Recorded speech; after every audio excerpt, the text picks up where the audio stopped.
রেণু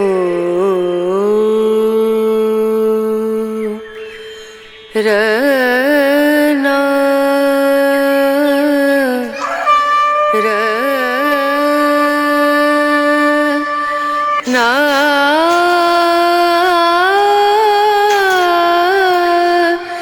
না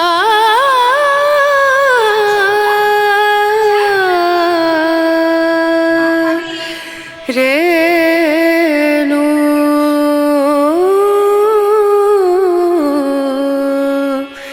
রেণু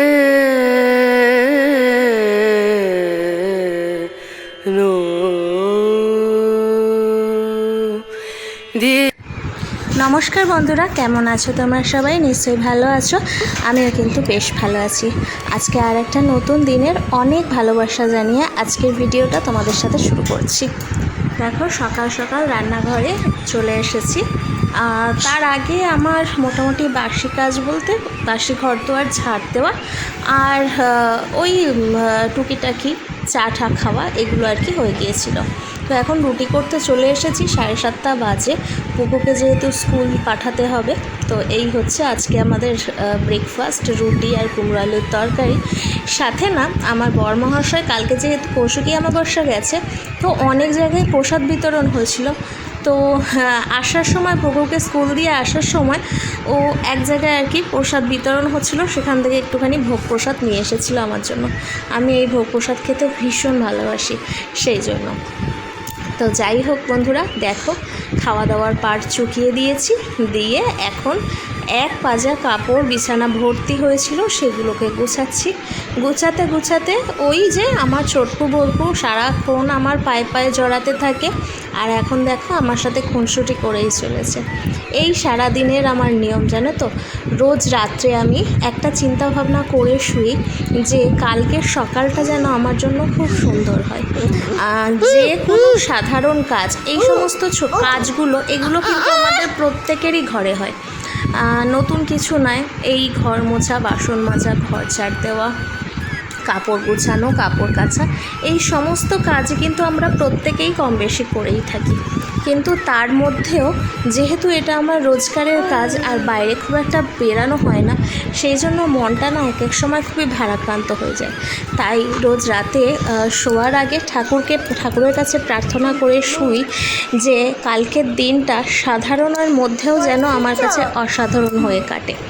তো এই প্রার্থনা করে পরের দিনটা শুরু হয় আর কি।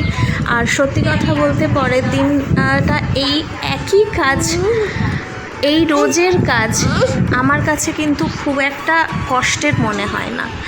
আর নতুন নতুন নতুন করে আমি রোজ প্রাণ ফিরে পাই।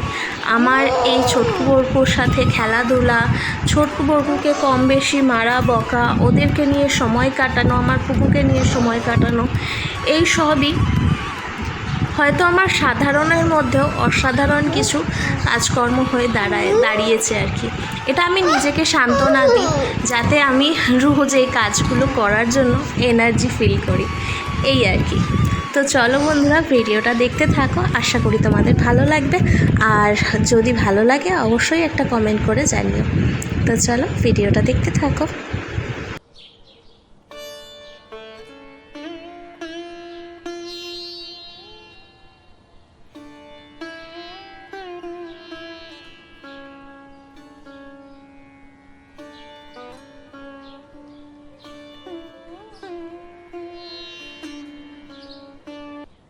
আর এই দেখো বন্ধুরা, তোমাদের সাথে কথা বলতে বলতে চিকেন কারি কিন্তু আমার রেডি। সাধারণত আমরা রবিবার ছাড়া চিকেন কারি খাই না, কিন্তু ওই যে আমার ছোটকু বরকু কথা বলতে শিখেছে, বল ফুটেছে ওদের মুখে। তো ছেলেদের আবদার পাপার কাছে আজকে চিকেন খাবো। তো ছেলেদের আবদার কোথায় ফেলবে পাপা, সেই জন্য চিকেন নিয়ে এসে হাজির, বলল করে দাও ওদেরকে। তো সেই আজকের লাঞ্চ মেনু হচ্ছে আমাদের চিকেন কারি, পটল ভাজা আর ভাত, ব্যাস।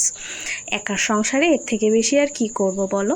তো যাই হোক, এইদিকে দেখো আজকে 2টো বিছানারই চাদর পাল্টে ফেললাম, কাচাকুচি দেখি দুপুরবেলার দিকে করব। খুব একটা তাড়াহুড়ো নেই।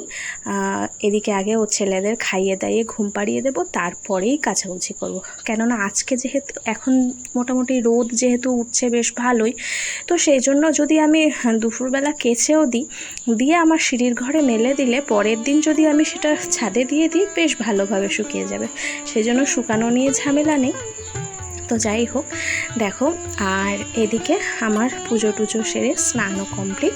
তো বন্ধুরা, ভিডিওটা আমি আজকের মতন এখানেই শেষ করছি। দেখা হবে অন্য কোনো ভিডিওতে। তো চলো, আজকের মতো টাটা।